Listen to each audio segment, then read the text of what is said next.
Right. Good evening to all of you. Can you hear me? Good evening. Right. Yeah. So, yes, dear students, today we have a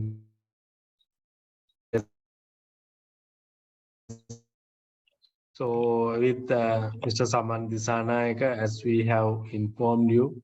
So, by profession, he's deputy. Is one of the deputy commissioner, senior deputy commissioner in Inland Revenue, and he counts, I think, more than 20 years experience. Am I correct, Mr. Saman? Yes, yes. More than 20 years experience. So in the in the Inland Revenue Department.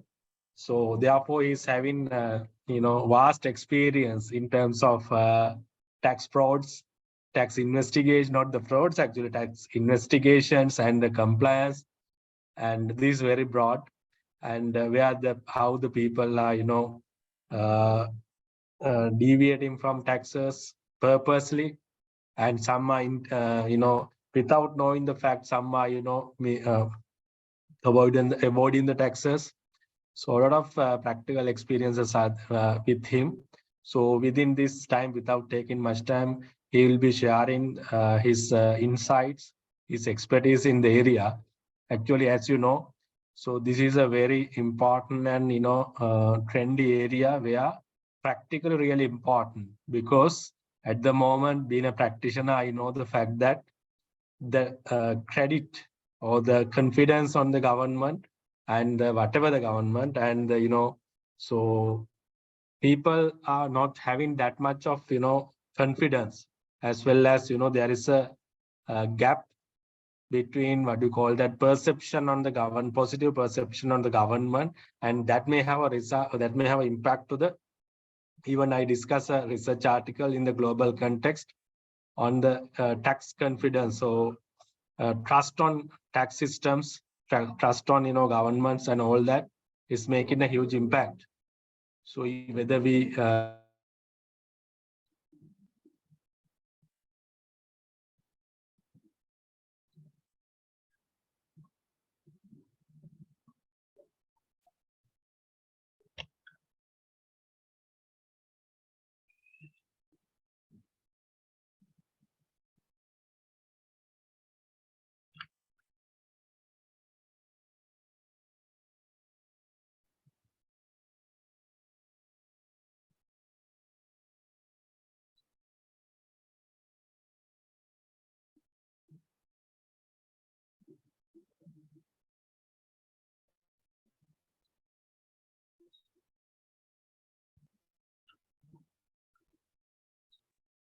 I'm sorry, I had a Yeah, yes, issue on that.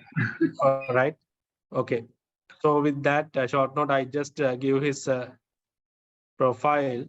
He's having a short, lengthy profile, but I will take only the short, shortly the profile. So just to share with you, as I mentioned, he's a senior deputy commissioner, Department of Inland Revenue, and he's having the Master of Business Accounting qualification in University of California, and Master of Business Administration in Taxation, and Master of Arts in Economics, and some professional qualifications, and the list is going on. So therefore, with all these qualifications, his practical knowledge is really important for us. So then with that, he will be sharing his ideas. But again, important point is, if you have any concerns, clarifications, please, raise at the end.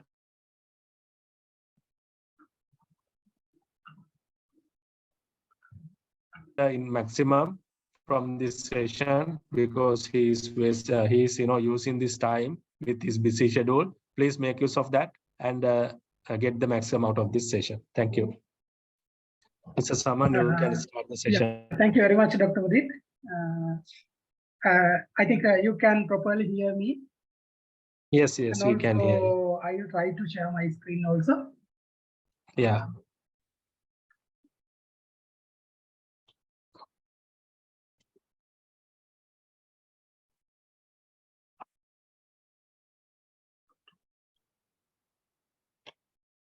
Yes.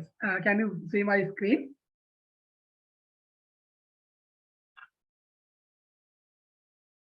Can you see my screen now? Yeah, we can, Mr. Saman, yeah. Yeah, okay. Then I think in my area now power cut. Is it so? Okay. Then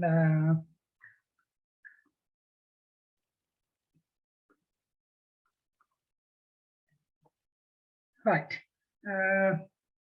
Thank you very much for Dr. Mudit for nice introduction. And as you highlighted that I will take the point from there. These days we are having the number of discussion on the area of the taxation. Then taxation become a hot topic during last 5-6 years, especially. Then as a starting point, I thought that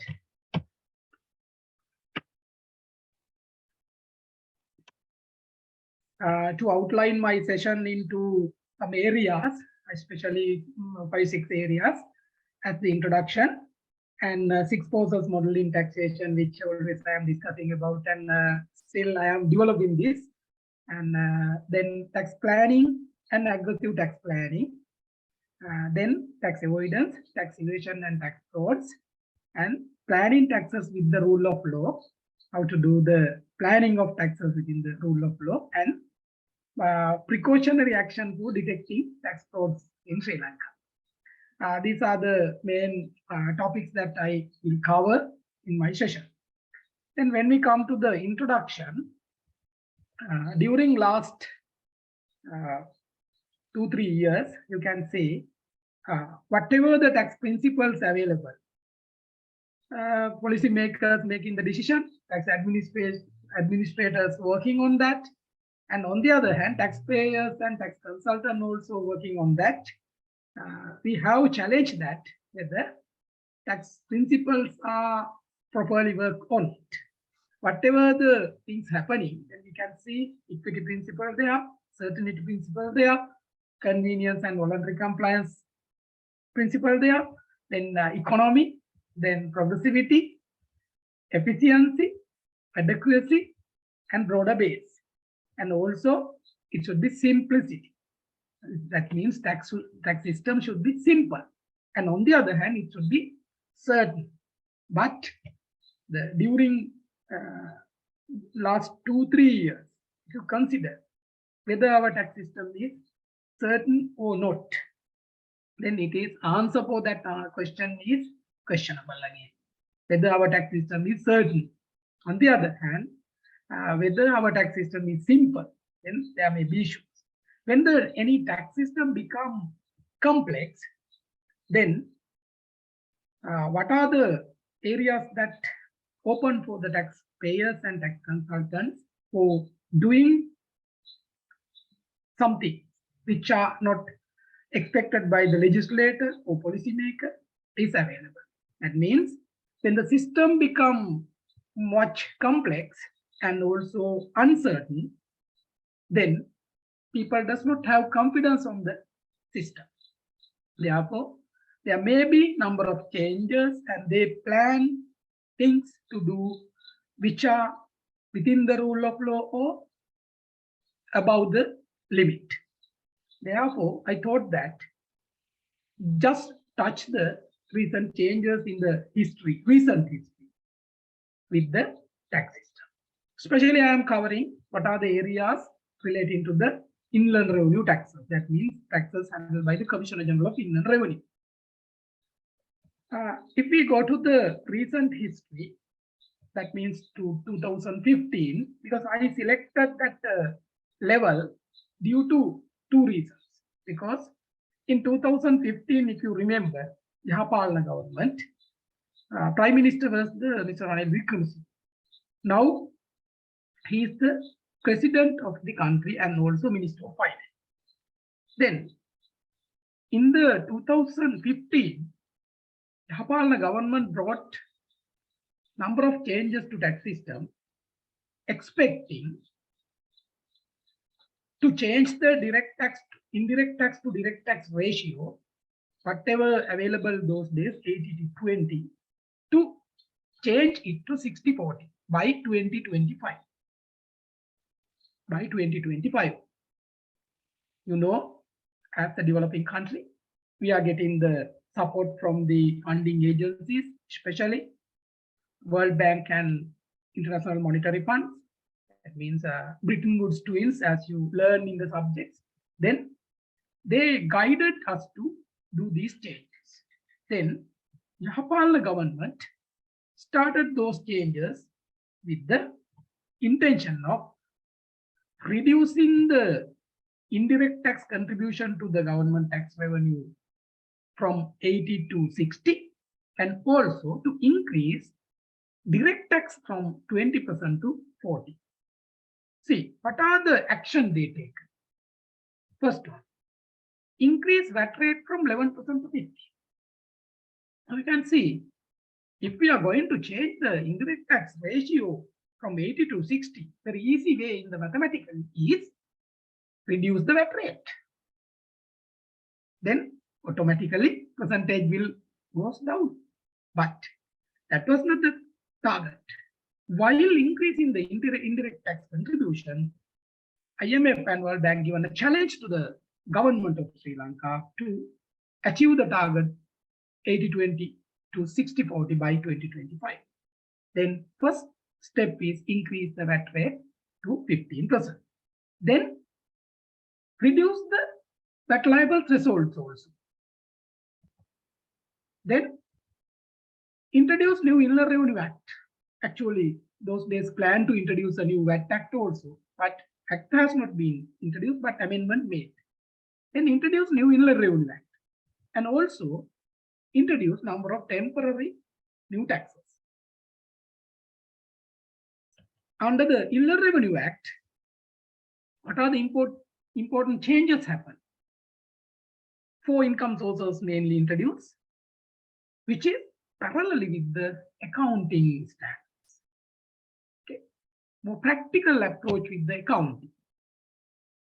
Why I am highlighting this point, up to 2070, we had the previous Inland Revenue Act. When we compare with the previous Inland Revenue Act and Inland Revenue Act number 24 of 2017, there is a big difference, because new Inland Revenue Act is going parallel with the accounting concept. On the other hand, final withholding concept has been introduced, pay made as a mandatory basis, and withholding tax has been established further, and self-estimated tax mechanism introduced. Then less exemption and concessions, cancel the number of exemption and concessions, and introduce proper individual income tax partnership income tax and corporate income tax. The corporate sector tax, three-tier tax system has been introduced, 14, 28, and 40%. Then we had withholding tax. I'm not going to explain them, but for your reference, I will share the document later. Then what was happened in the 2019 presidential election manifesto of the team with the Gotabaya Rajapaksa, so Gotabaya Rajapaksa, they introduced their policy frame as the Vistas of Prosperity and Display. Under that policy framework, they assume that SME and micro sector is the driven wheel in the economy.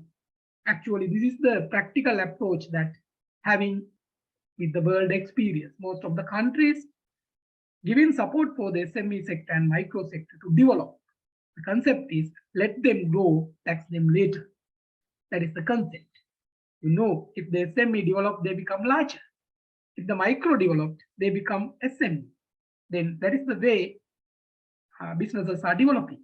That was the expectation. Then they introduced their development plan for 5 years. Under that, they introduced these targets. But today, everything has been challenged. Then, what are the taxes change under the two waves emergency relief plan given in the late November 2019 and budget 2021? Number of tax concessions granted. What are the things done? Abolish NBT, abolish ESC, abolish DRL. You can see how much of the revenue has been lost. Then reduce VAT rate from 15 to 8%, increase the liable threshold from 3.75 and wholesale retail sector 12.5 million to 75 million from January 1st, 2020. And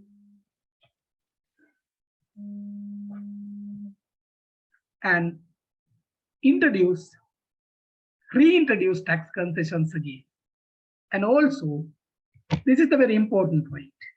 Government introduced tax amnesty for undisclosed income. That means to disclose the undisclosed income, government given an opportunity for the taxpayers and non-taxpayers to declare their undisclosed income and pay 1% tax on that. Based on that, number of people declare their undisclosed income for their tax files. That indicates that in the country where we are, because the amount paid as 1% is huge amount, and also number of files which contain the undisclosed income is also very much high.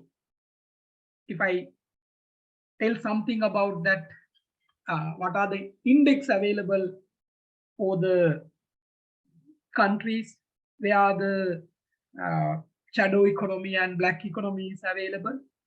We are in some kind of the top level, but all the countries, they have shadow economy around 20% to somewhere else. But in our country, we are, according to the records available, we are in more than 35%, around 40% likewise.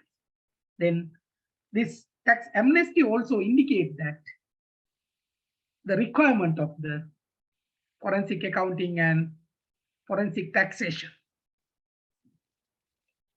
Then under the Saubhagya Dakma policy, what are the changes done? Introduce APIT and remove the payee mandatory basis. Then remove withholding mandatory basis and introduce AIT, advanced income tax. And also number of exemption and concession grant. In addition to that, regarding individual, tax-free allowance increased to 3 million. Expenditure relief 1.2 million has been introduced. Then tax slabs also increased to 3 million and tax rate reduced to maximum 18%. Regarding partnership, as per the original act, we had the 8% withholding tax, but we introduced 6% partnership tax and 1 million tax-free allowance for partnership. Regarding corporate sector, new rate has been introduced as 18% for manufacturing sector and 28% has been reduced to 24%. With those changes, what was happened to the country?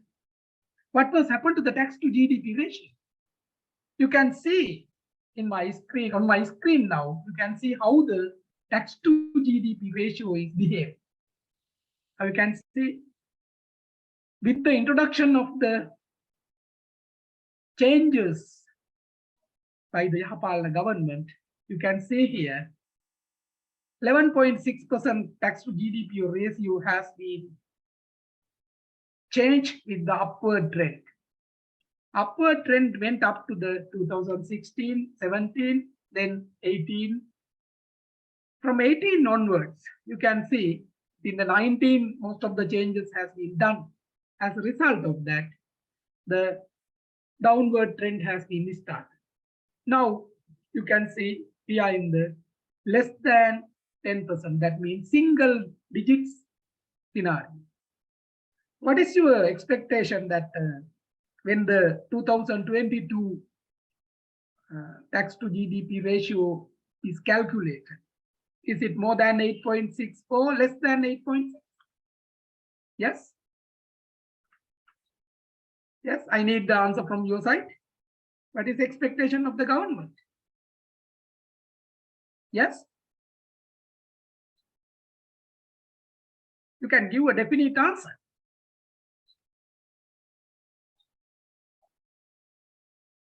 Yes? What will happen? Definitely it will be lesser than 8.6. Oh, one answer is more. I think it will be more for the next year, 2023 onwards, because in 2022, whatever the changes proposed, some of the changes have been done, but some of the changes are not. We'll see what will happen to the scenario. Sometime it may be more. You can see, considering those changes, what are the changes made by the government? From 1st October 2022, government proposed to increase taxes, increase tax revenue, and therefore proposed to change individual income tax and corporate income tax and withholding tax. Government plan to introduce withholding taxes. Then dividend 15%, interest as previously 5%, but for dividend previously we had 40%, rent 10%, with the simple change that previously without considering amount 10% charge, but now considered 100,000. Then regarding services also 5% considering the 100,000 because tax-free allowance for individual is 1.2 million. Then other cases 14%. Now people talk about the taxes, new changes, and you can see here individual income tax changes under the Yahapalana government, under the Saubhagya document and current proposal. Current proposal will be enacted from 1st January 2023. You know, Inland Revenue Bill has been passed at the Parliament. Then it will come as the Inland Revenue Act, and that bill also passed at the Parliament, and it will come as the VAT Act.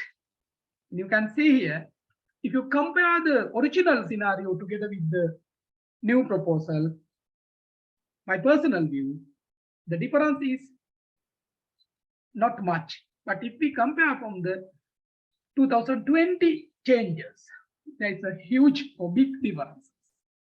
Regarding partnership, no changes proposed in the current scenario. And company, there would be a big change because Regarding company for 6 months, all rates available. For second 6 months, new changes applicable. On the other hand, you can see regarding capital gain tax, 10% is going to charge at the 30%.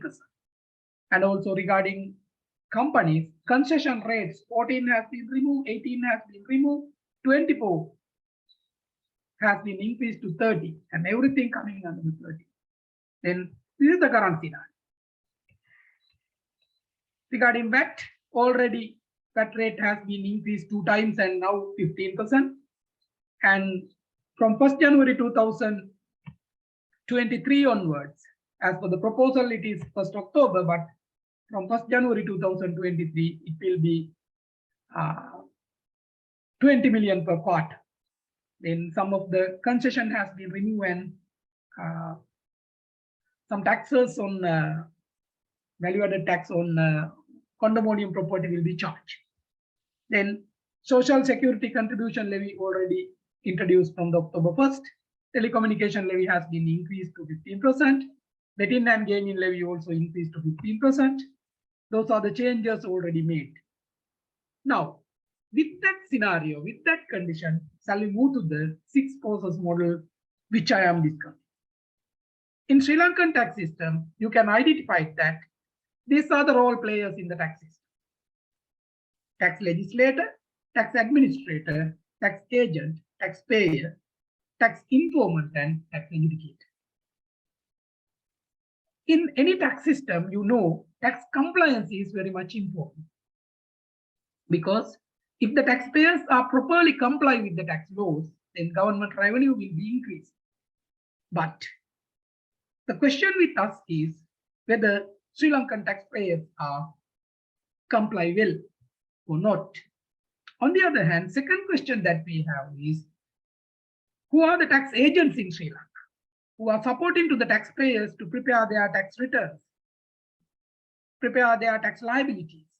Are they doing their job well? Then you can see here, tax legislator prepare the laws to increase the tax revenue, to achieve the government targets. Tax administrator administrate the tax to collect maximum revenue to the government treasury using the tax legislation. Then they are in the one side, taxpayer and tax agent in the another side, because taxpayer is the person always penalized, and they are the tax burden, because he has to utilize his pocket to make the tax payment. Then countries like Sri Lanka, we recognize them as developing countries. Then you know what is the benefit received by the taxpayers are lesser when we compare with the Scandinavian countries. But if you consider Scandinavian countries, they are paying huge amount as taxes. You can Google and check what is the tax rate, income tax rates in the Sweden. What are the VAT rate in the European countries, Scandinavian countries? In some countries, VAT rate 25%. Income tax rate, maximum income tax rate around 50 to 60 on individuals. But they are getting the benefit since they have actual tax liability. They are making the actual tax payment because they know government collect the real tax amount, and at their old stage, government will take care about the people. On the other hand, they provide the number of welfare activities, welfare based things to the elder people, and also they have very good tax culture. In Sri Lankan context, making well-complied tax system is some kind of challenge. Then, in this scenario, you can see the duties of each T, which I explained in the tax 6 process model or 6T model. Tax legislator design tax laws. Tax administrator implement the tax laws. Taxpayer always think about that minimization of tax cost or tax burden, because he knows that If I pay more, that is hit to my revenue, hit to my income. Therefore, taxpayers are utilizing different types of things to minimize their taxes, minimize their taxes. In this process, sometimes they do their own strategies, sometimes they take the support from the tax agent. The duty of the tax agent is to plan and pay proper tax. Plan and pay proper tax. That is what I am highlighting. Then in Sri Lankan context, most of the tax consultants supporting to pay proper tax, but some kind of the planning strategies are used. Then if the policies are changing time to time, then if the policies are not properly designed, then there will be loopholes to utilize. Then tax agents are supporting to taxpayers to manage their tax liabilities through tax planning process. Since we are talking about the tax forensics, then starting point of our discussion should be tax planning. That is why I am highlighting that wording. Then tax planning can be done by taxpayer himself or tax agent. Tax agent. When you come to the tax agent scenario, there are different people who are engaged in the role of tax agent. We'll see. Then when any issue arises between the taxpayer and tax authority with the consultation of the tax agent or not, then those issues can be taken up to the court, and taxpayer can request appeal procedure, and under that appeal procedure, court will decide what is the original intention of the policymaker or legislator going through with the letter of law or question of law. Because the duty of the tax adjudicator is interprets the tax laws. Then you can say, when we come to the forensic accounting, forensic word, you know, the forensic always dealing with the criminology. Then in the taxation also, where the tax planning done by a taxpayer may be acceptable things or non-acceptable things. If it is so, we have to learn about that. What are the things can be accepted in the taxation as tax planning? What are the things cannot be accepted in the tax plan? If it is misinterpretation, then it can be interpreted by the court, and then there can be punishable offense. In the current Inland Revenue Act, there are so many places that having punishable offense, which are identified in that. Then, in the current scenario,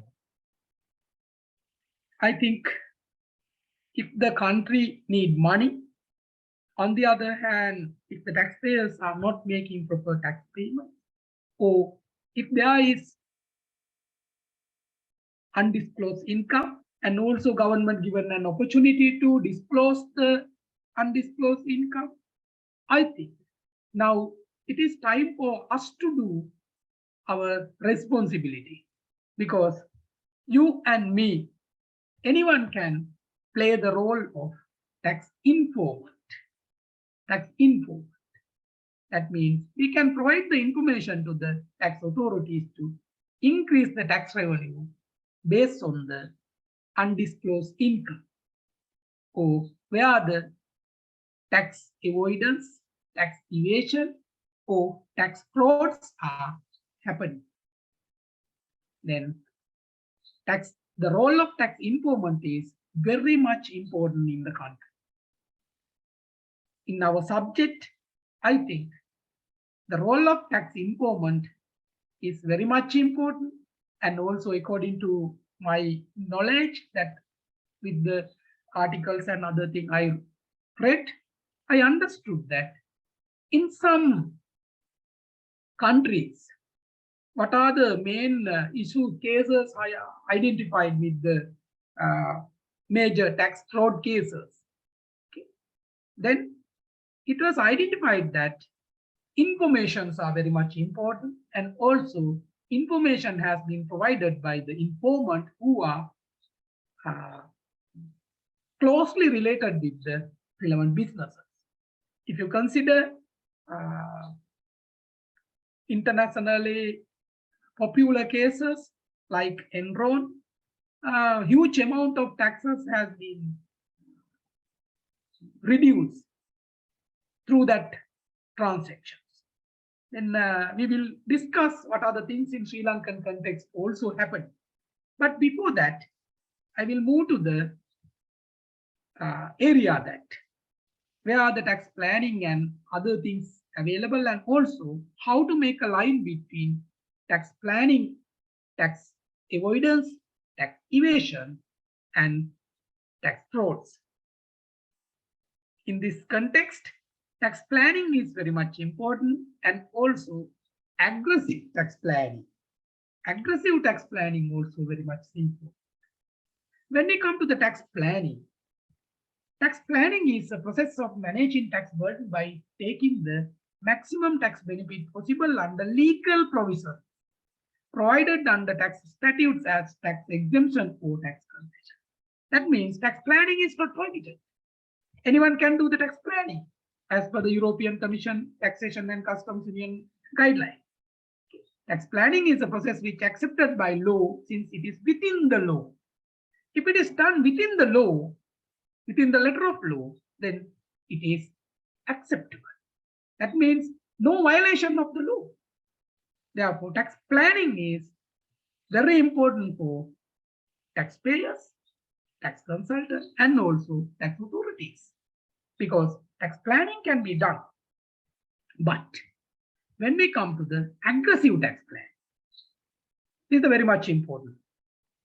We have aggressive word here. Then what will happen? Whether tax planning keep as same when we apply the aggressive. Aggressive tax planning consists in taxpayers reducing their tax liability through arrangements that may be legal but are in contradiction with the intent of the law. That means this is within the letter of law, but it is totally deviate from the original intention of the policymaker or legislator. In my 6 forces model, that is why I discussed. Okay. Intention is something which originally think about that when legislator preparing the legislation. But in this scenario, it is utilized for some other cases, some other aspect. Then aggressive tax planning includes exploiting loopholes in the tax system and mismatches between tax systems. It may also lead to double non-taxation or double deduction.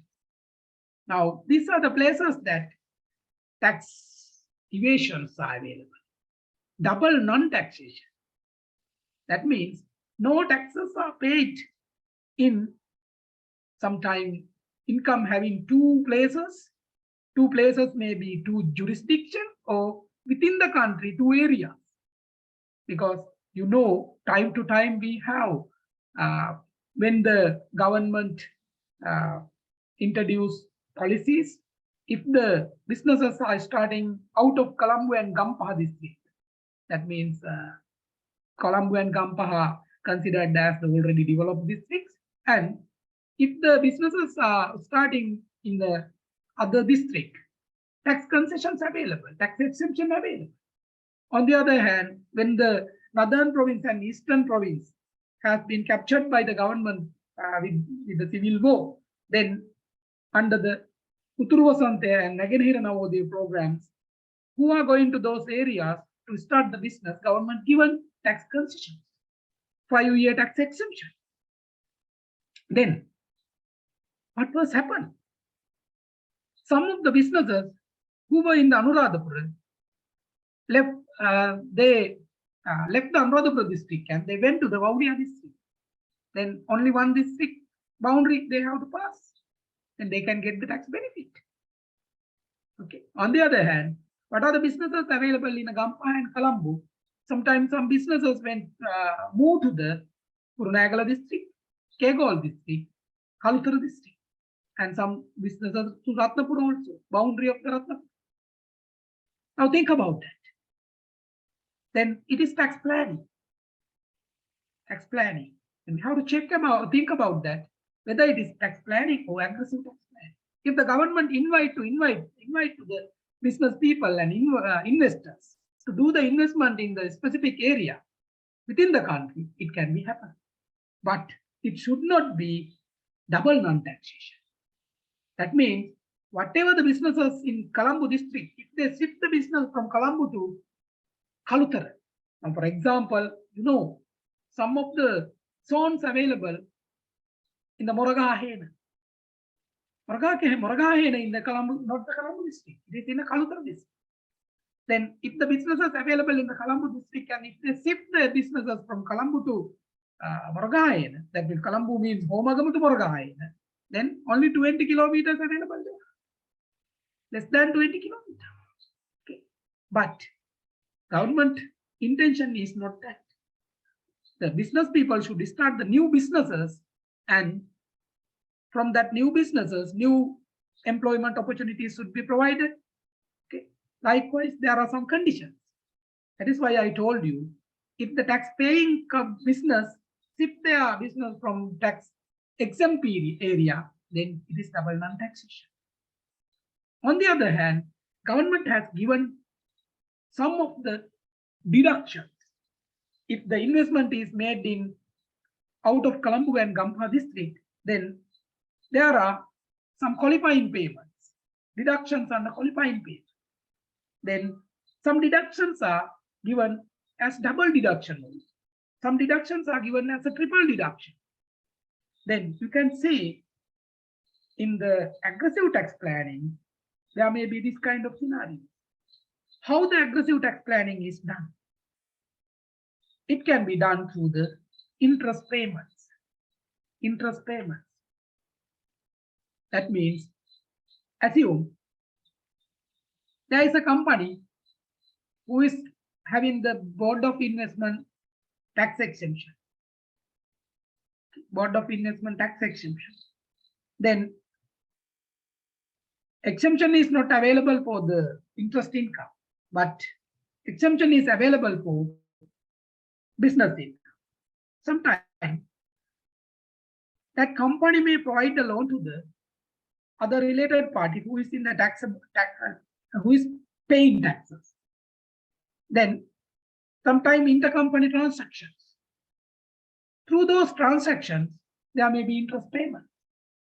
Okay. Sometimes those interest payments are maybe actual interest payment to sometimes bogus things. But aggressive tax planning can be done through that. And also, there may be royalty payment. Royalty payment. That means one company who is having the brand name, goodwill or something. But if they register intellectual property, then through that intellectual property, they can charge the royalty. For example, number of international branded available in Sri Lanka, and you consider your consumables. Then most of the manufacturing companies in Sri Lanka who are in the multinational channel, they pay royalty for their parent companies or associate companies who are having the ownership of those intangibles. Then there may be payments. On the other hand, in the taxation process, regarding royalty, if they paid 5% of the turnover, 10% of the turnover, sometimes it is available 15% of the turnover.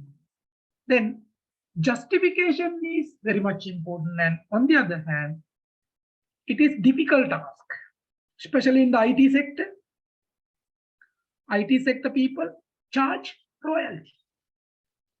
Then justification of those things as unfair is difficult task for the revenue authorities also. Therefore, there may be interest payments, there may be royalty payments, it may be within the country or sometime from country to country.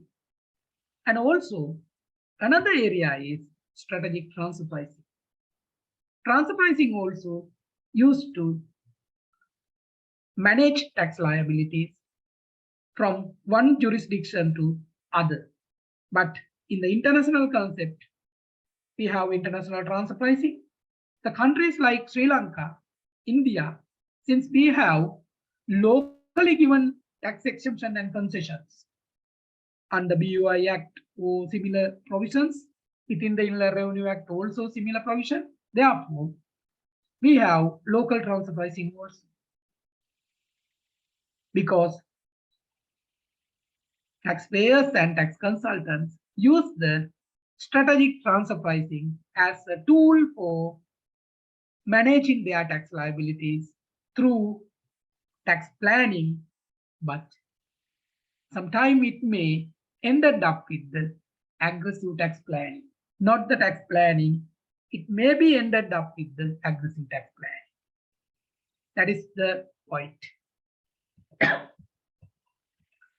Then, under the aggressive tax planning, what is happening? They target entities where the tax base is reduced. That means profit is very much high in the entities where the tax base is reduced. And also, what is done? If the entity paying higher tax rates, they reduce the tax base by making the payment here and there from high tax entity to low tax entity. They pass the entries. Then high tax entity having the expenses, low tax entity having the income. On the other hand, the lower tax entities where the tax base is increased, but tax at a lower rate, other. And conduit entities. Conduit entities. What is the meaning of that? Conduit. If I tell conduit pipe, inside the conduit pipe, what is available? You know, when you are wiring your houses, we use the conduit pipe. When we consider conduit pipe, people do not use conduit pipe to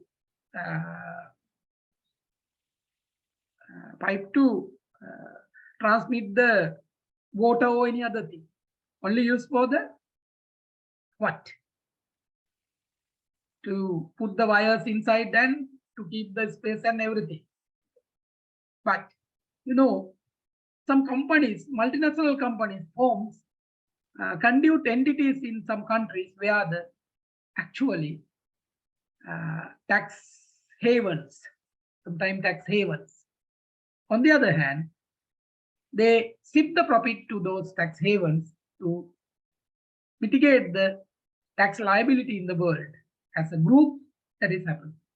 In Sri Lankan context also, since the number of tax concessions and exemptions available, we have experienced that some group of companies forming new companies as subsidiaries, and those subsidiary companies are available for shorter period. After the tax exemption or concession is over, they form another company using the another tax concession or exemption, because government is always giving the tax concession and exemption. Then when we consider substance and form, sometimes those are not going parallel. Okay. Substance may be something, form may be something. Therefore, in the taxation also, not only for the accounting purpose, tax purpose, we have to consider substance and form. Because substance can be available, but form may be some other thing. Because, for example, royalty payment, I told you. There may be agreement. If it is related party, you can see agreement has been signed by both related party companies. But sometimes we are in the position that whether that royalty payment is need or not to do the business, whether that royalty payment is need or not. On the other hand, what if the rate applied is arm's length or not? Arm's length means whether it is fair, like, right. Then you can see aggressive tax planning process of multinational entities through transfer pricing may leads to tax avoidance, tax evasion, or tax frauds. This is about the multinational. But in our country, in the locally also we have this kind of scenario. Then, when we come to the tax avoidance, now we have to make a line between tax planning, tax avoidance, tax evasion, and tax fraud. What is the meaning of the tax avoidance? Tax avoidance is defined as acting within the law, sometimes at the edge of legality, to minimize or eliminate tax that would otherwise be legally owed. It often involves exploiting the strict letter of the law, loopholes, and mismatches to obtain a tax advantage that was not originally intended by the legislation. Recently decided case is available that regarding the previous Inland Revenue Act number 10 of 2006, one tax concession has been granted under section 17 for wording calls industrial and machine tool manufacture. Exemption is available for industrial and machine tool manufacture. Then one audit firm has been guided to one company. I think I can disclose that because it is a already decided case. Case is ACL Cable is the company involved. Then they manufacture the fire guard cable. Fire guard cable means you know what is the cable used for the transmit the electricity within the houses when the houses are wired. Then aim of that is using that wire is the fire guard cables are not damaged if the fire is set. There is an additional protection. Then that company claimed the exemption and concession on that. Inland Revenue disregarded because the argument from the Inland Revenue side was that industrial and machine tool manufacturing word does not cover the wire. Then some argument went on, and finally it was decided that wire may be tool, and then court decided that what is the claim exemption can be given with some conditions, and the decision is given by the appeal court, and from IRB side, I think case will be forward to the Supreme Court. But other levels, it was happened. But that is why I told you that avoidance. Avoidance may be acceptable. Because if it is within the law. Therefore, keep in your mind, tax avoidance always in the level of acceptance. But when we come to the tax evasion is not acceptable. It is illegal arrangement where tax liability is hidden or ignored. Inter alia, the taxpayer pays less than she is supposed to pay under the law by hiding income or information from the tax authorities. As Dr. Mudit highlighted that in our industry, there are some people who think about that. Previous year we paid 5 million taxes. Then this year we will pay 6 million. Then sometime adjustments are prepared not from top to bottom, bottom to top. When preparing bottom to top, some kind of the expenses should be landed to the accounts for tax computation. And on the other hand, sometimes some kind of the revenue should be removed from the income.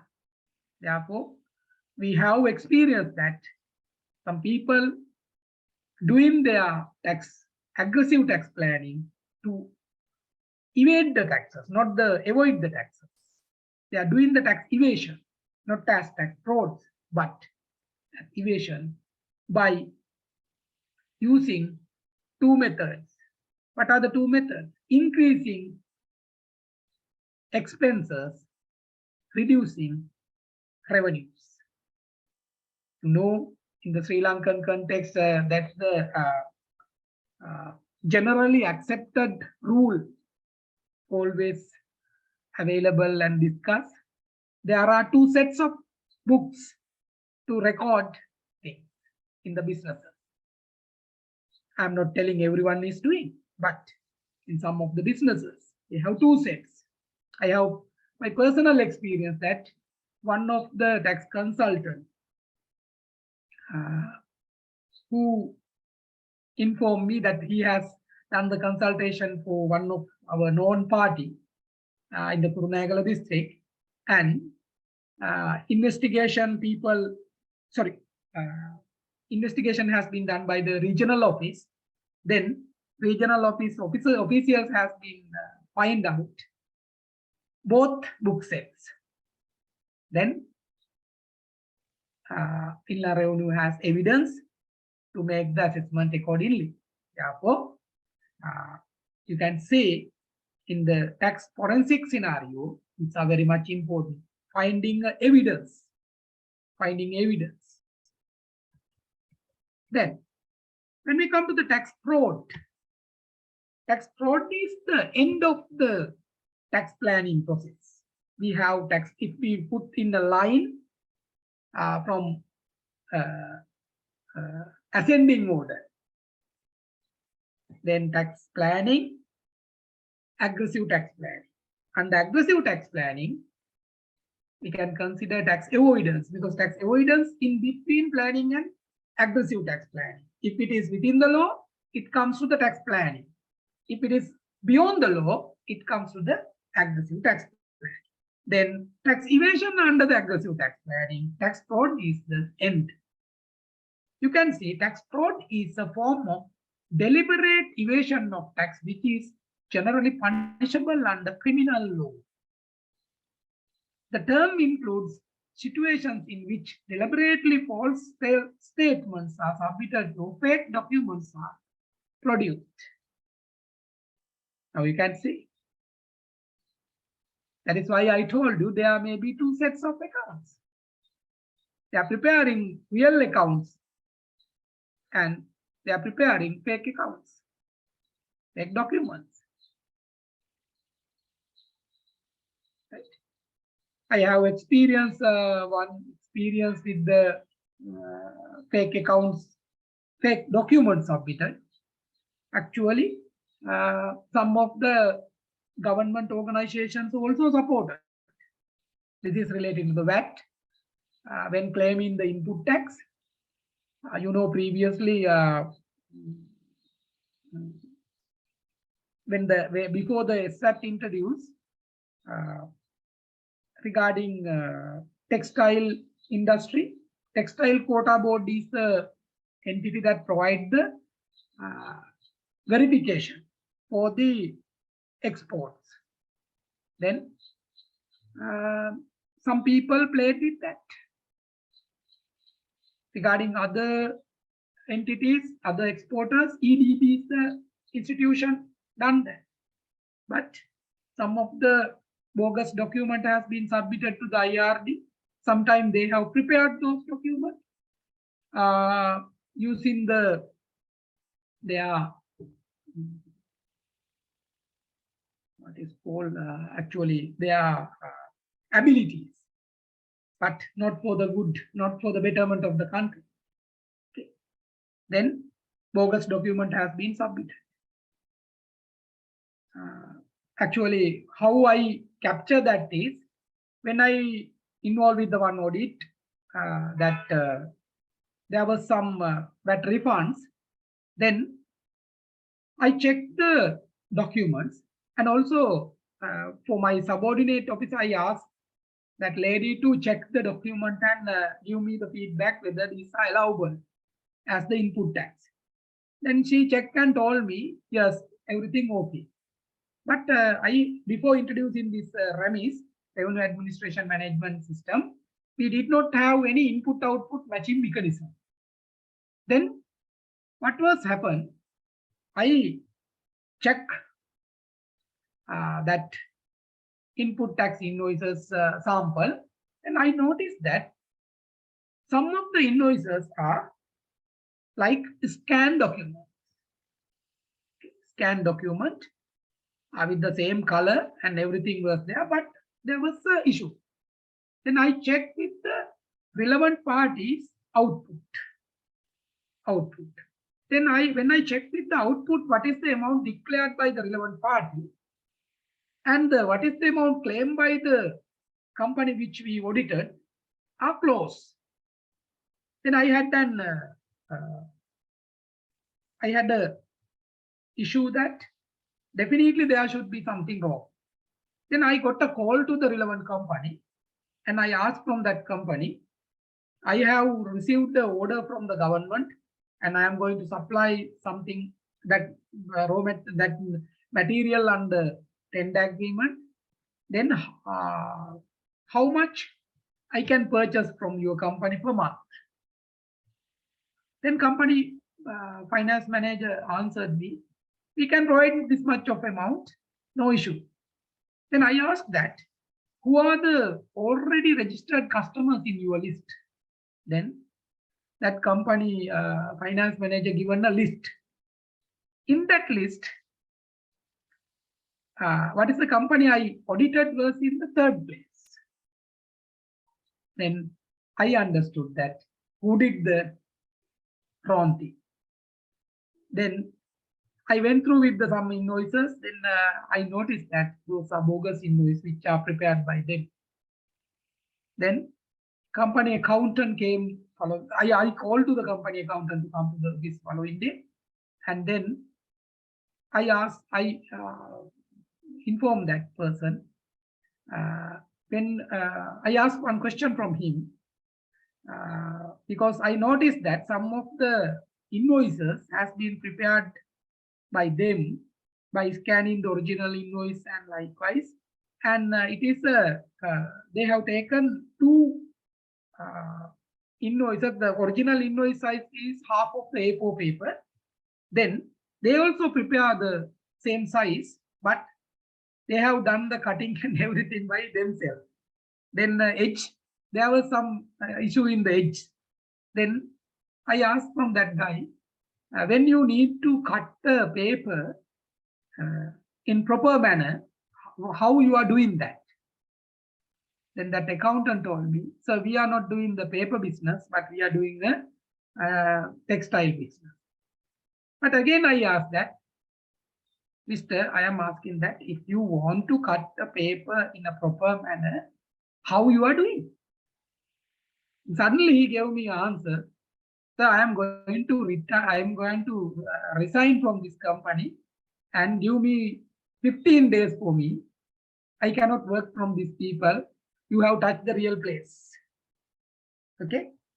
Then I checked with the third party information, and I asked from the third party company to provide their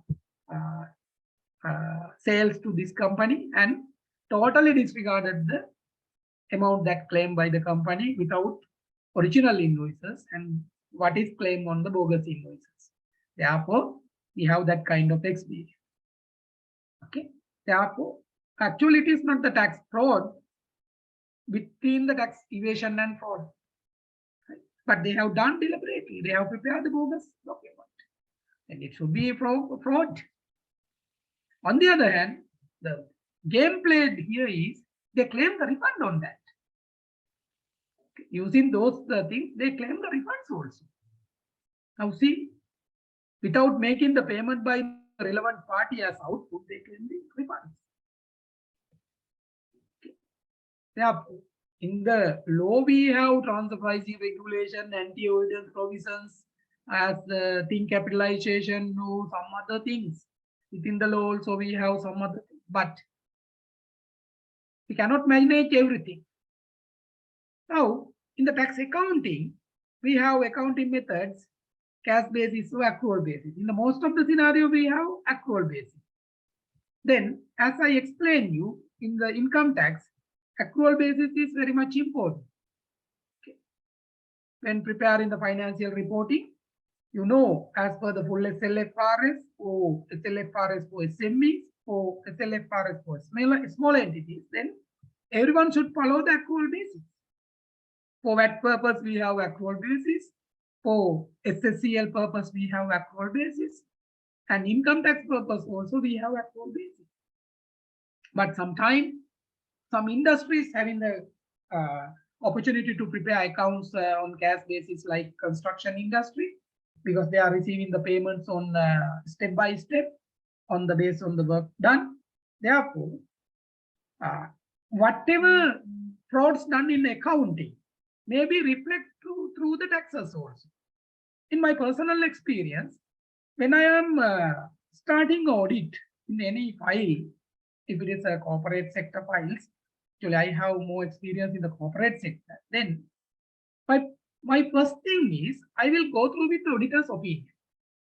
Okay. I will go through with the auditor's opinion and I will carefully read that. Sometimes auditor may provide information to tax officials to start the audit.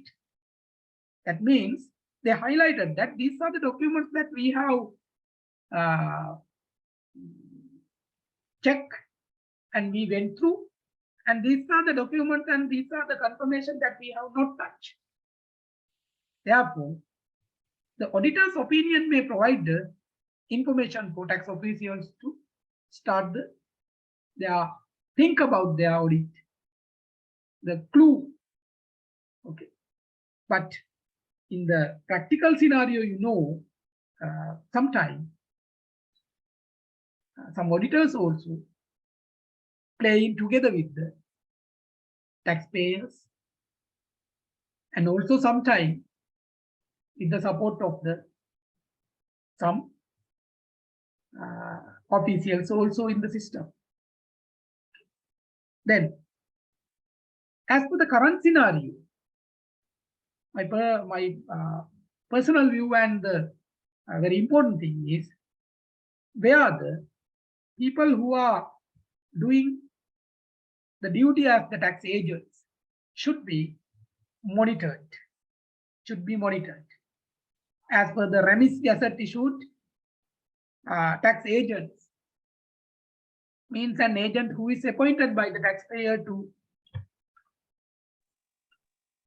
interact with the Commissioner General on behalf of such taxpayers to prepare returns and schedules in respect of any type of taxes administered by the Commissioner General. He may be attorney at law, chartered accountant, member of Sri Lanka Institute of Taxation, registered auditor. On the other hand, when we come to the auditing, AAT members also allowed to do the audit up to 100 million cases, small cases. Then whatever the audited accounts reflect and whatever the audited accounts highlight, these are coming for the tax computations also. Therefore, if the audited accounts having any kind of the misstatement, then it will result for taxes once. That is the important point. Therefore, who are tax agents, who are tax auditors, should be monitored by the country. But my personal view again, regarding attorney at law, chartered accountant, members of Sri Lanka Institute of Taxation and registered auditor, they have their ethics, code of ethics or code of conduct. But in the practical scenario, there is a question that whether those people follow those rules and regulations everywhere and always. when I go through with the website of the Sri Lanka Auditing and Accounting Standard Audit Report, I noticed that more than 70 people registered as the auditors.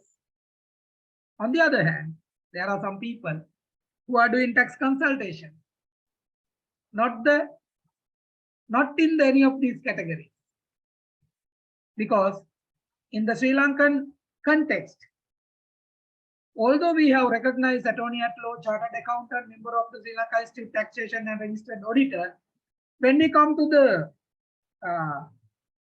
approved accountant or authorized representative, there are so many places to play some other people.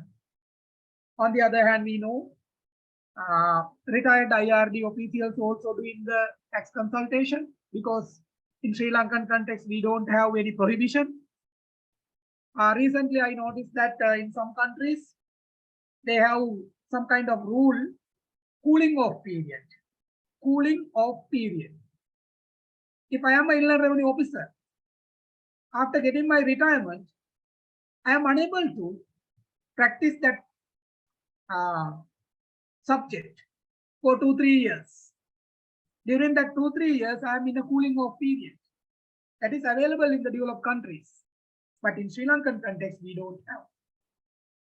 On the other hand, as you well aware, when the audit is offered to any of the auditor, we have audit offering letter. But then the tax computation law, tax duty is offered. Sometime some professionals offer a letter, but some not. But in the category, some not is very high. Therefore, making the role of tax consultant is very much important in the tax forensic scenario, because they are the people having the knowledge to use the knowledge in the correct side for wrong side, because they can guide the taxpayers in two ways: to do the tax planning in proper manner and increase the tax compliance in the country. On the other hand, they can give the ideas and things to taxpayers to reduce their tax liabilities through aggressive tax planning. Therefore, monitoring highly qualified people or partly qualified people or non-qualified people who are in the tax system is essential thing today. Especially highly qualified people may do the wrong things less. Partly qualified people may do that more than that, but the non-qualified people always having the mistakes. Okay.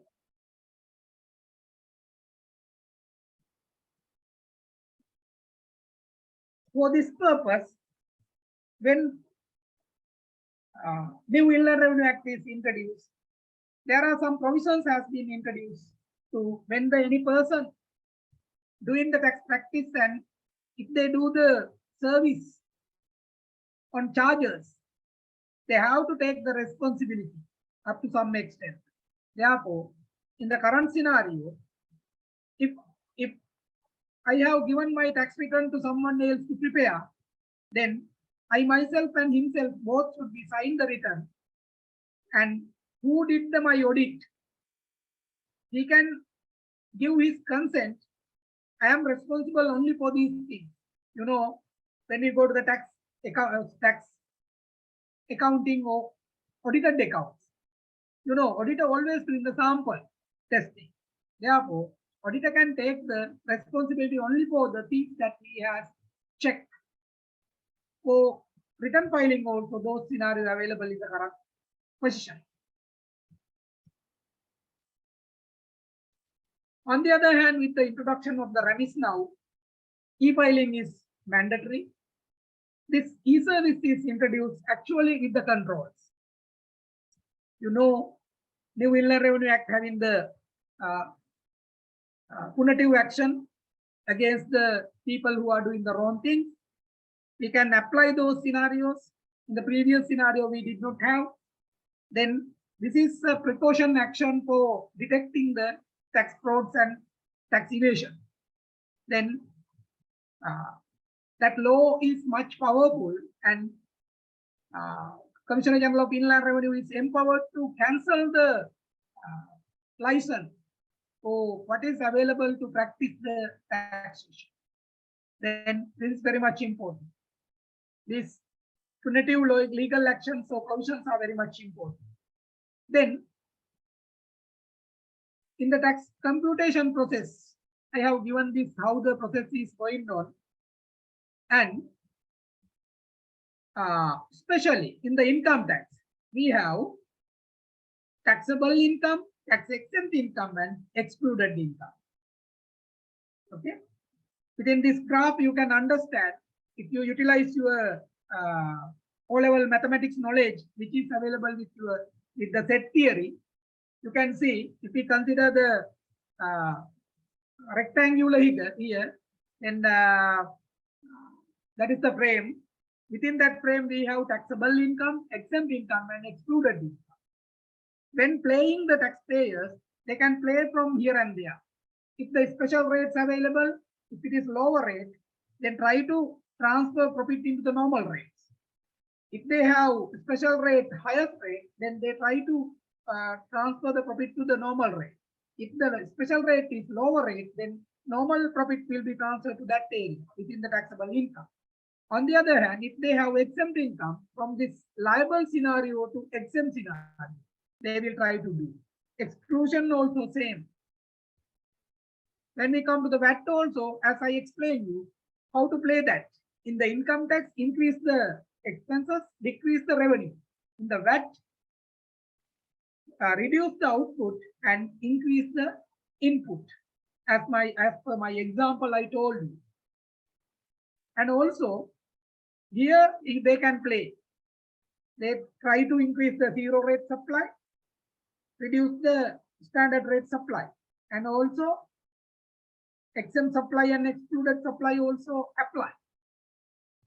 When we come to the SSCL, recently introduced tax, again you can see importer should pay 100% turnover should be considered at 2.5.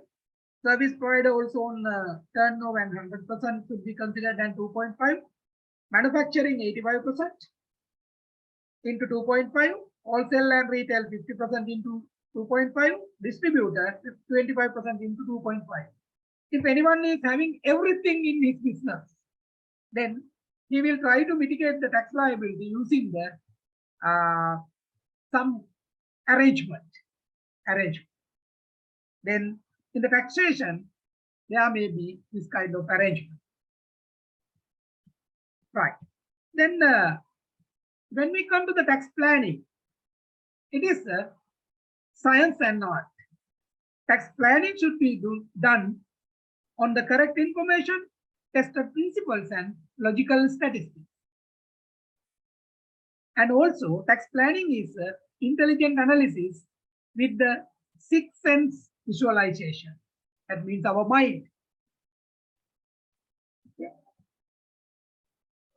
On the other hand, it is a process of optimizing the tax liability via judicious use of tax provisions. That means within the law, you have to do that. And also, not a generalized process. It depends on the taxpayer's profile. Tax planning. Organizing the affairs for maximum tax liability while complying with strict or rationale of the law. Tax avoidance is legal process. I have given the green color here. Tax avoidance. I have put a yellow color. In the color light, you can see green, yellow, and red. Okay. Then in the taxation, tax planning is acceptable and it is within the law. Tax avoidance also may be within the law. If it is within the law, it is acceptable. Then if the tax avoidance is beyond the law, it is not acceptable. That is why I put the green and yellow here. But tax evasion is always illegal. Tax fraud, more than that. Tax fraud is punishable offense. Then, when planning the taxes, reduce tax liabilities without avoiding of tax. It is acceptable. How it is doing? Investment in certain assets which qualify for tax relief. As I explained you, if the company made the investment in the northern province, 5 years tax exemption is available. Then government introduced that minimum investment is 200 million rupees. Minimum job opportunities should be provided is 50. Then who are the businesses available in the country can go to the northern province and do the relevant requirement, then can claim the exemption. That is the way they can do. You know, by utilizing this process, MS Holding start a branch in Omanthi. Okay, new factory. And David Pierce start a branch there. Okay, likewise. Then those are tax planning. I am giving the actual example. Then tax planning should be done with the logical analysis of a financial situation or plan. And always tax planning should be done prior to the end. That means when we plan at the beginning, we will finish with the tax planning. Okay. Then therefore, how to accomplish all the other elements of the financial plan in the most tax efficient manner possible. That means we have to plan from the beginning. Okay. Even financial plan, and you know, as we prepare management accounting, then we can think about that. Okay.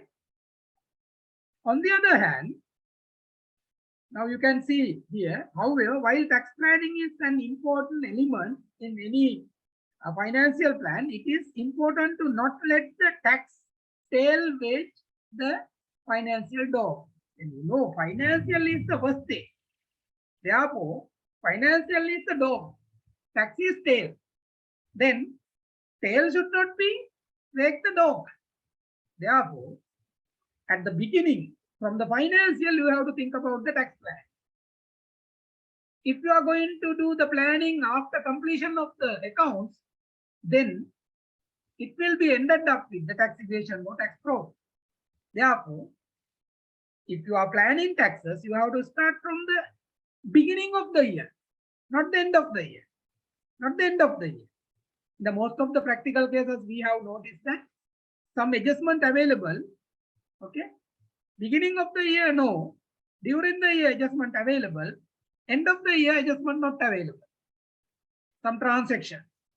Then those are not in the accounts also. When prepare the bank, when check the bank statement, revenue people notice that some of the transaction has been happened but not recorded. Okay. Then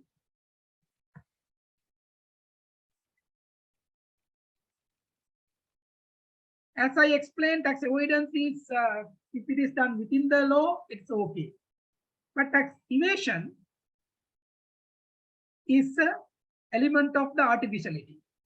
It is secrecy. It is done secrecy. Okay.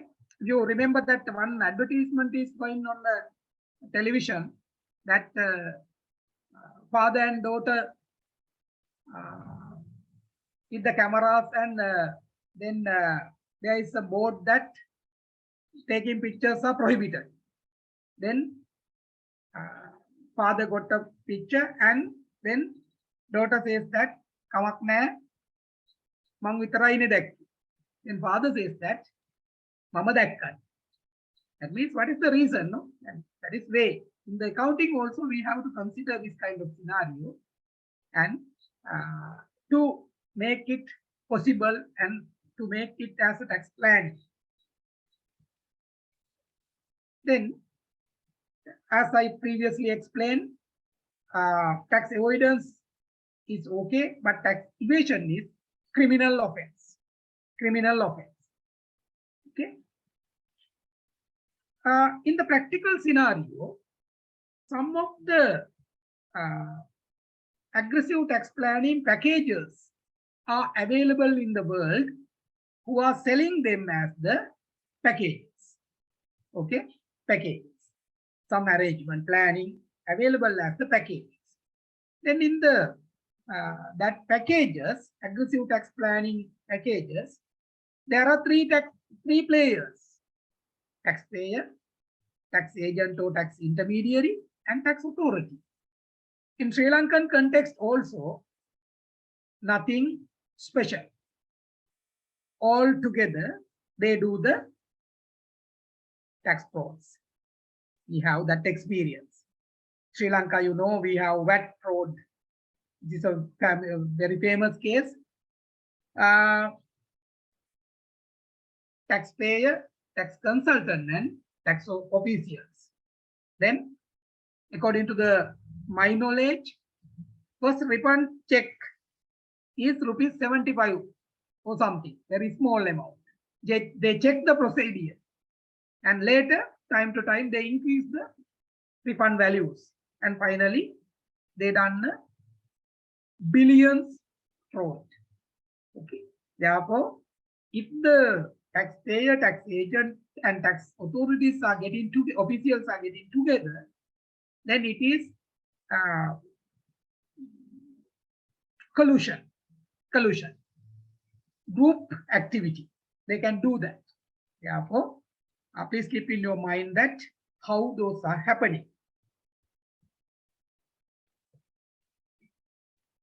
As I explained, tax aggressive planning procedures are available. Now, we'll see. Now we are in the last few minutes in our session. Then, shall we take one by one how the tax planning and tax avoidance or tax evasions are happening? And we will check whether those are punishable offense or not. Take one by one. Companies pay dividend instead of the salary. Pay dividend instead of the salary. Employee provide the service, but for service he is getting the dividend. One case is available, that the Duke of Westminster, that is a UK case. In that case, he has given annuities to his employees, not the dividend, who worked in his house. To reduce his tax liability, he paid the annuities by making the agreement. As per the agreement, he paid the annuities. Then his liability is reduced because annuity can be deducted as a deduction. Similar to that, in Sri Lankan context, we have this kind of arrangement. Dividend instead of the salary. Use of tax losses.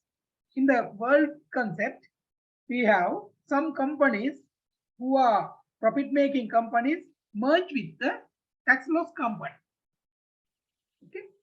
Then, as a result of that, what is the new company? A company having profit, B company having losses, A and B get together, running as a AB, merge and acquisition. Then losses are automatically consolidated with the new company. Then tax liability will be reduced. Then restructure of group of company. As I explained you, conduit company. They form the conduit company.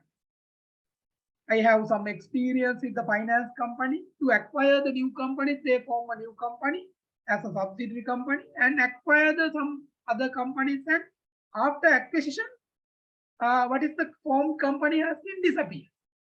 Like for tax purpose also, it is a very big issue because those days capital gain tax was not there. Then to mitigate the income tax liability on the transactions, they form that. And also corporate amalgamation, as I explained previously. Next one, shifting income from an entity paying tax at higher rate to an entity at a lower rate. That is why I told you in our scenario, we have BOI company enjoying the tax exemption, non-BOI company paying taxes. manufacturing done by a BUI company, non-manufacturing done by a, that means non-BUI company, distribution. Then most of the expenses relating to the manufacturing company will be passed to the non-manufacturing company or distributor. Because distributor paying taxes, manufacturer exempt. Similar to that.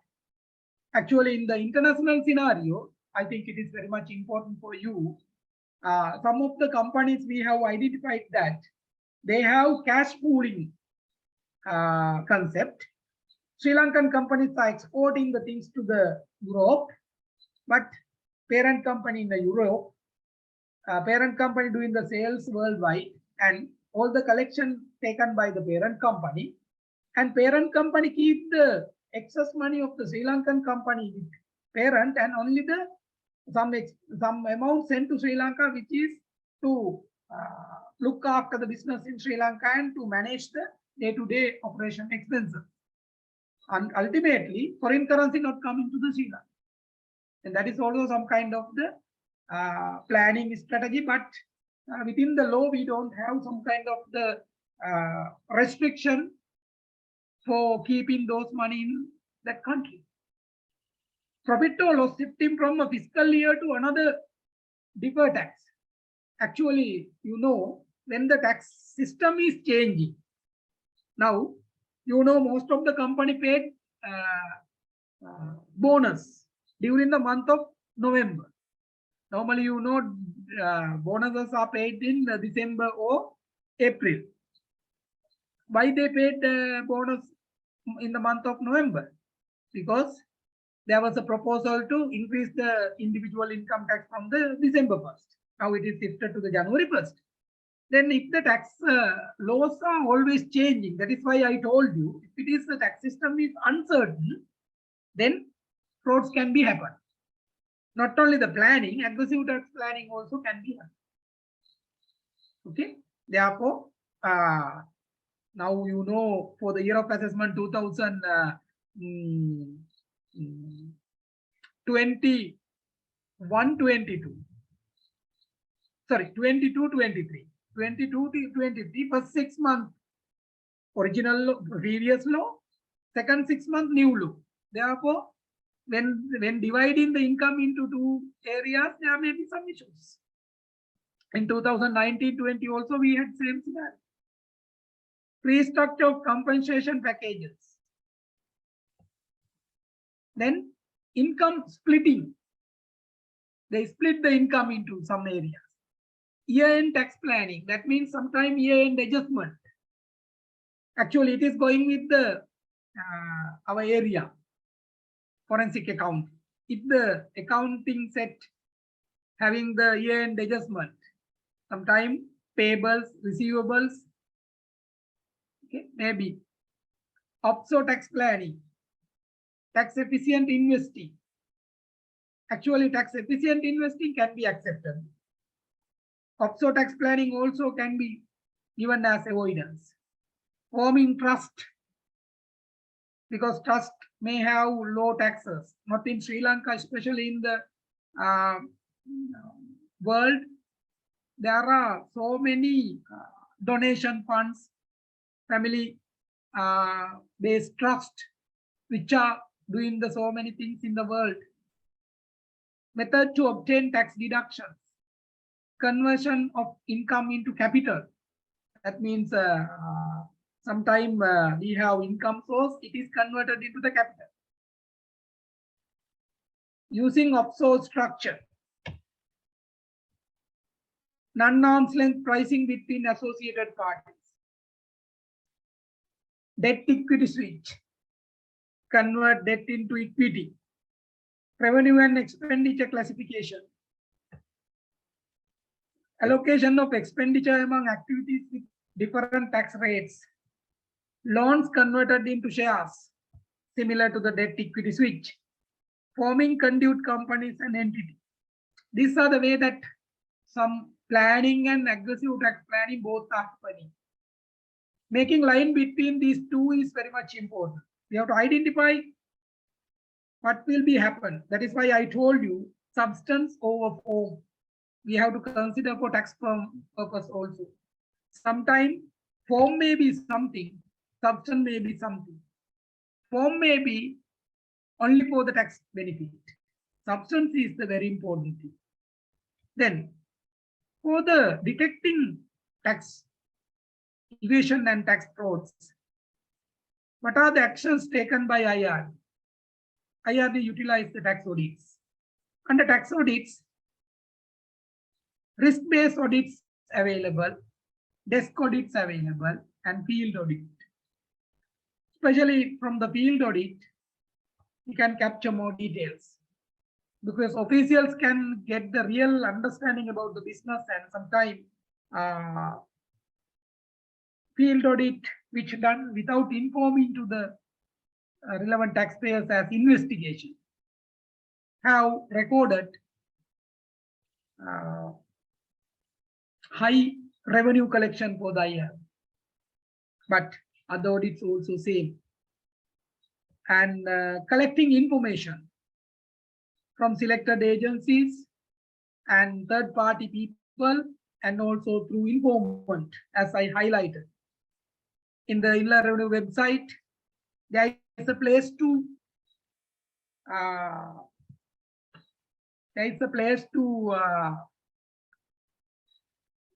submit your information. If I go to the IRD website quickly, I can show you.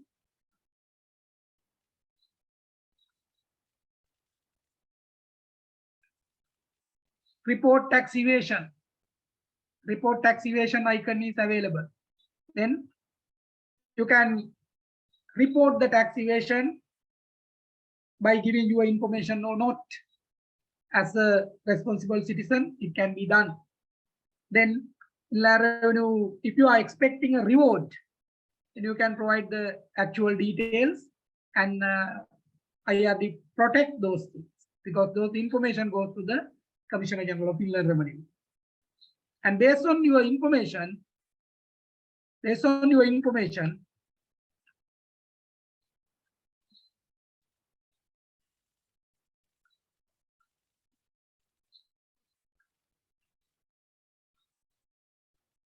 can you hear me well?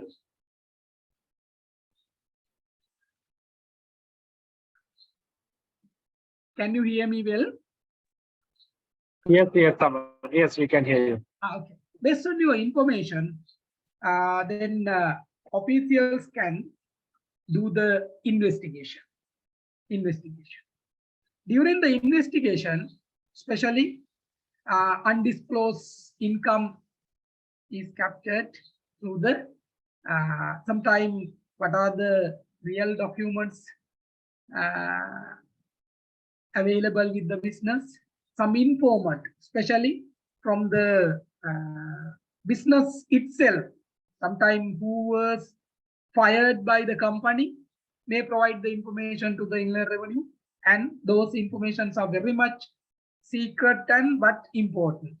Likewise, Inland Revenue has reported big revenue collection from those kind of scenarios. In my practical experience also, when I visit to 1, 2, 3 places, we got the common sense that we can understand whether this business is providing real information or not. Therefore, with the working experience, so many Inland Revenue officers getting that sense, as I highlighted, sixth sense.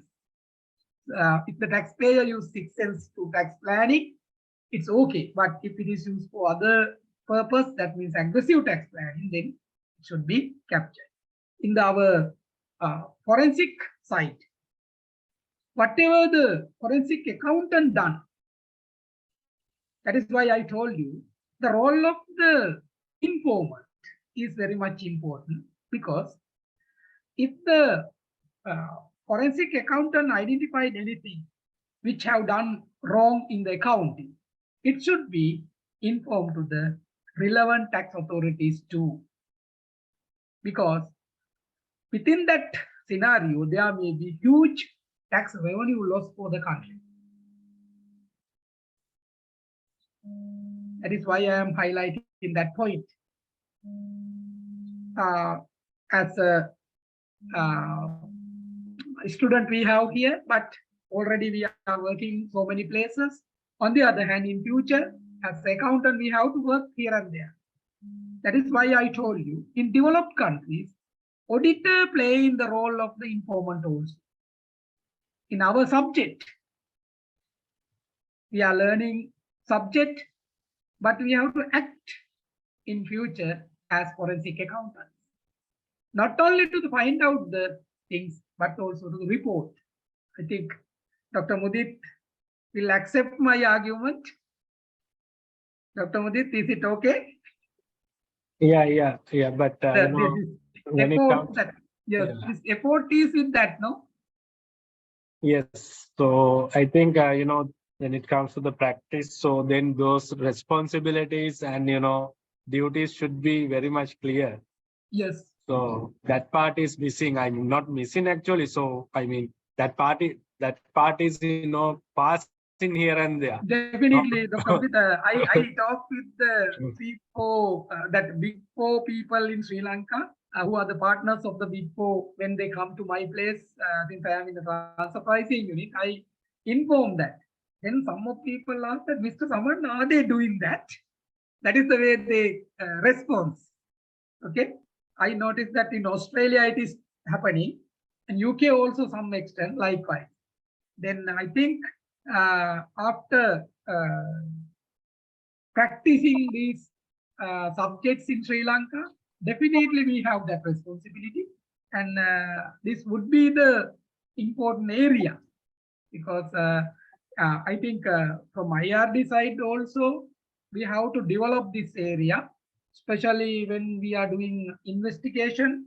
We utilize the relevant tools and other things available, but not with much theoretical things. I noticed that gap, because our people also train to do the investigation and auditing and everything, and especially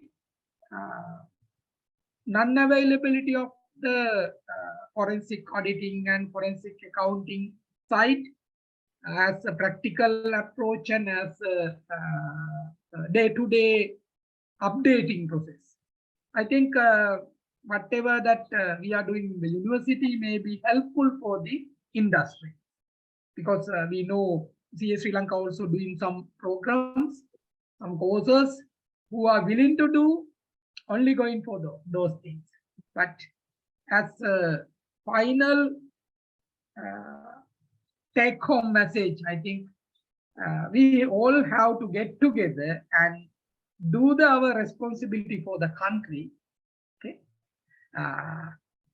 not as the forensic accountant, but as the responsible people in the country to increase the tax revenue, since we are in the economic crisis and rupee crisis now. And I think I have covered the area that expected.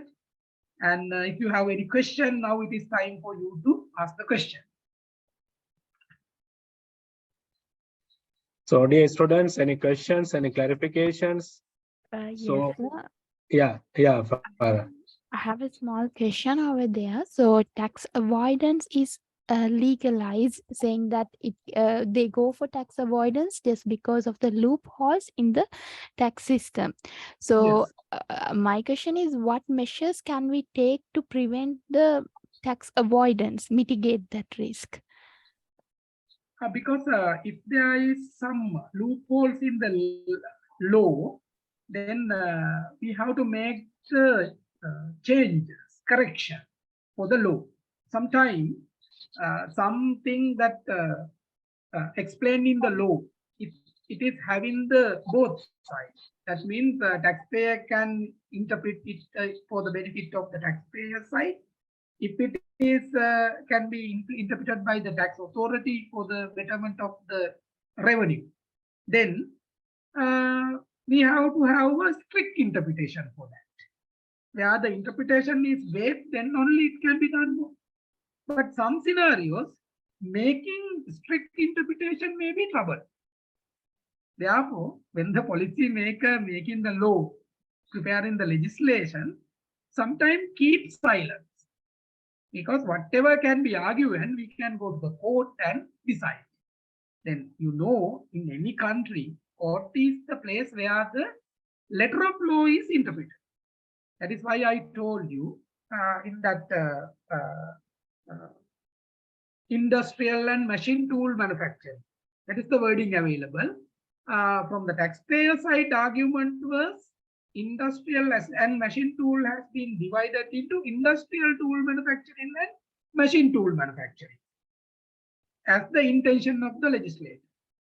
Tax authority highlighted that to make that change, the word should be not the and or. If it is industrial or machine tool manufacturing, we can take the both meaning, industrial tool manufacturing and machine tool manufacturing. Then whatever the decision given by the court is, I think somewhat arguable.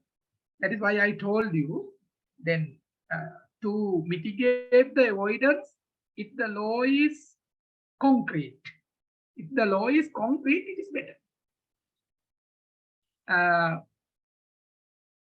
Farah, whether I have answer for your question? Yes, sir. Thank you. Okay. Any other questions or clarifications?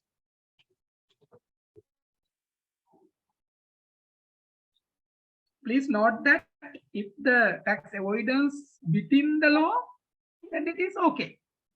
It is acceptable. Acceptable, definitely. If it is beyond the law, then only issue is arise.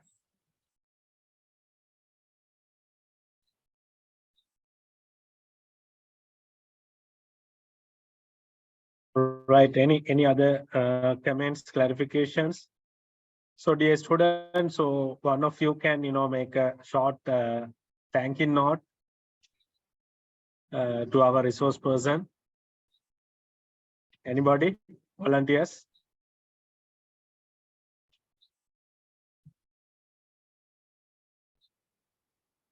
No? Hurry up.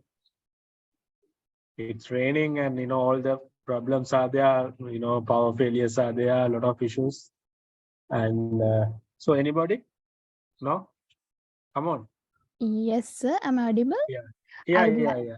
I would like to take it. So actually, it was a fruitful session, and I would like to thank sir for coming here and spending your precious time on behalf of us and explaining everything from top to bottom. So how the tax works and how we can detect tax fraud and how it is differentiated, like tax evasion and tax avoidance is differentiated, and how we can mitigate the risk and all those things. So it was really amazing, and I hope that we can make use of this when we are we are in our internship period, and maybe we can utilize this in the practice and identify and understand further about this. So thank you so much, sir, for spending your precious time for us, and thank you to all my lecturers for organizing this event on behalf of us. Right. Okay, good. Thank you. So again, I would like to thank Mr. Saman. So he's taken, as students mentioned, from beginning to the end, I mean, as a whole structure, so in a better flow for you to understand how the things are going on from the inland revenue perspective. So I must tell one point, I mean, just to, add something for this discussion that someone, as I mentioned at the beginning, so there is a huge concern among the public. So that is the public trust on the tax, right? That is not because of the inland revenue, but as a whole. So these are interrelated. Yes. So then, just to focus from your inland revenue point of view, so how the tax are being, utilized. So reporting perspective. So those concerns also coming in. And as you very correctly mentioned, so is this, fair enough? Those things are challenging. So we have to make those aspects as well. I think overnight we cannot do, but step by step it should develop from that end as well. And and with that, even the public also should be, much more honest and to develop the integrity to pay the taxes and all these, systems to be developed, from all the aspects, right, including the public and the tax authorities and the government. So because these things are coming with the corruption and all these things are interrelated, because not only for Sri Lanka, but also for the other part of the world as well. So public trust globally, reduced, as I mentioned. So there is an article on that as well, developed by IFAC.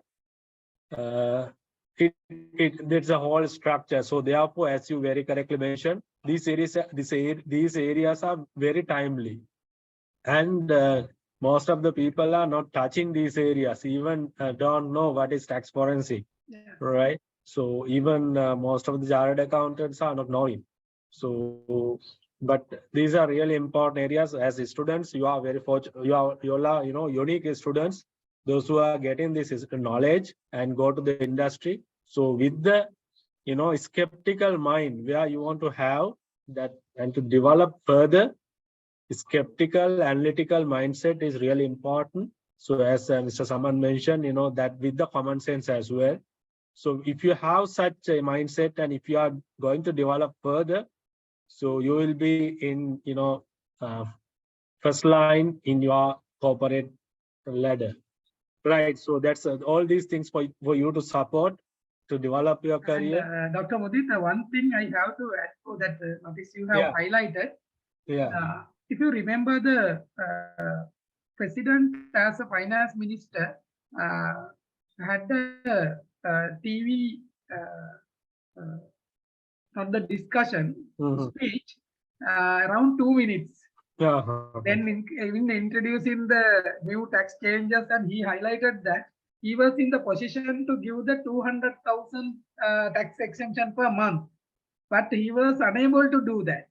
That is why I told you what is the target given in the 2015 by the IMF and World Bank to achieve the 60-40 ratio by 2025. Now what was done? IMF has given him the same target by 2026. Only the 1 year gap is available now. Okay, since this economic crisis is available, somehow or the to overcome this issue, we have to go to that scenario. Okay, he has not highlighted that IMF has told this much of that, but they did not agree to reduce the tax income. Yes, that is why I think as I highlighted in this model, always legislators should work on the increase the tax revenue and compliance. Then there is a contradiction between the taxpayers and tax authority. So that's all right, all these things, but the thing is, the policymakers want to make the much more consistent decisions. Definitely. That's the issue. As a country, we don't have consistent policies for everything. For the taxation. That is the role. As an economist, I am telling this, not as a revenue officer. Because always we notice that we don't have the proper consistent policy. That means if you consider India is having short-term, mid-term, and long-term planning. But in our concept, when the government is changing, everything is changing. Everything is changing, turn around in the other way around. So then finally, everybody, affected. Affected, yes. Right. Okay, thank you. So once again, thank you very much. So everybody, so those who have participated and, who worked on this. And I want to, especially thank Mr. Himal. So he's working on this by developing the flyers and all that. So, and coordinating everything. So I want to thank him as well. So thank you, everybody. Okay, let's see. So we are expecting your support for the next series of our discussions on tax matters and all that. So let's thank you very much once again. Okay, good night, everybody. Thank you very much, Dr. Mudi. Good night. Good night, everyone.